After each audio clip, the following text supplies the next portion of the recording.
communication. In these cases, some of the strategies I will mention now will be most helpful. If the person uses sign language, make sure you have a qualified sign language interpreter present. It might be helpful also to have a dry erase board or a paper and pen next to the person's bed to write them a message.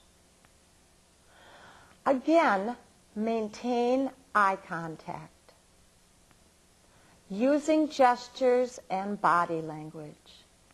It is also very important to get the person's attention before you start talking to them.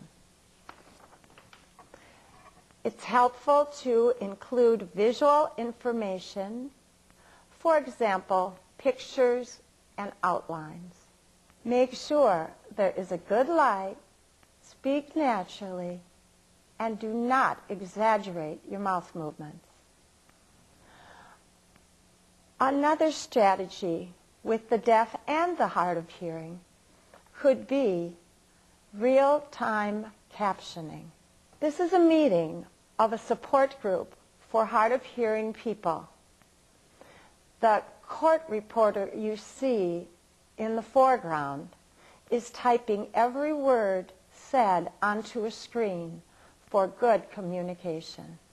Diane will now continue with various assistive listening devices to enhance the quality of life of individuals with hearing loss.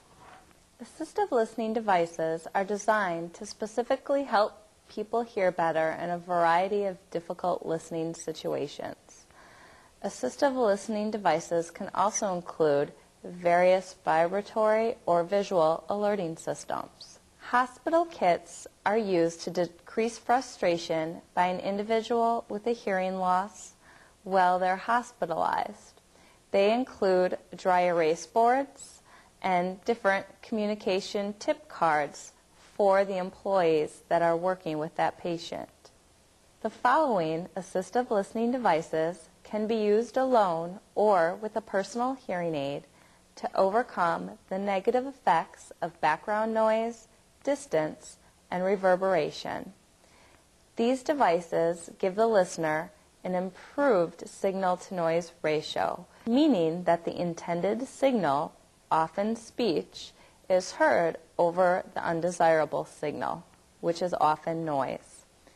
The first device I'm going to talk about is called the Pocket Talker. This is a personal amplifier that can be used for one-on-one communication or TV listening. Next, an FM system. An FM system consists of two components that transmit sound to each other via radio waves. The speaker wears a transmitter and a microphone, and the listener wears a receiver that picks up the radio waves from the transmitter. The FM systems are often used for large group meetings or situations where the speaker is at a great distance from the listener. Infrared systems are systems that transmit sound by invisible light beams. The receiver must be within direct light of the transmitter to pick up the signal. These are great for TV listening or small group meetings. Next, I'm going to talk about some telecommunication equipment. First of all, cordless amplified telephones increase the ease of communicating for an individual with a hearing loss on the telephones. Cordless telephones allow the individual to move freely and bring the phone with them to various rooms in their home. A corded amplified telephone is seen here.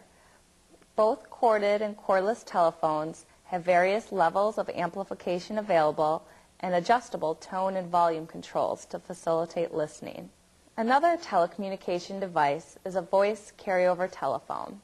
The voice carryover telephone allows individuals who are hard of hearing to speak to another person and read the incoming message on the screen. A TTY, or a text telephone, is a telecommunication device used by individuals who are deaf and cannot hear on the telephone to communicate with another party. Both individuals must have special text telephones to communicate with each other via visual text message. Or one individual can use what's called a relay operator, who will relay the message from one text phone to a user who's using a traditional telephone. Another type of telecommunication device is a text telephone. Text telephones allow individuals who are deaf and cannot hear on the phone to communicate with another party with the use of a visual display. Other assistive listening devices are classified as signaling and alerting devices. These devices were developed to alert individuals through flashing lights or vibrations to the presence of emergency signals such as smoke or fire alarms, crying babies, telephone rings, doorbells, and alarm clocks. Closed captioning allows individuals that are hard of hearing or deaf to watch television while seeing what's being spoken displayed across the bottom of the screen in text. It's also very important that you protect your hearing. Avoid loud rock concerts, clubs, and loud activities, or limit time spent there. Always wear hearing protection devices such as earplugs or earmuffs in noisy environments. Keep the volume turned down when listening to your Walkman, your stereo, radio, or television. It's important to protect hearing because it is precious.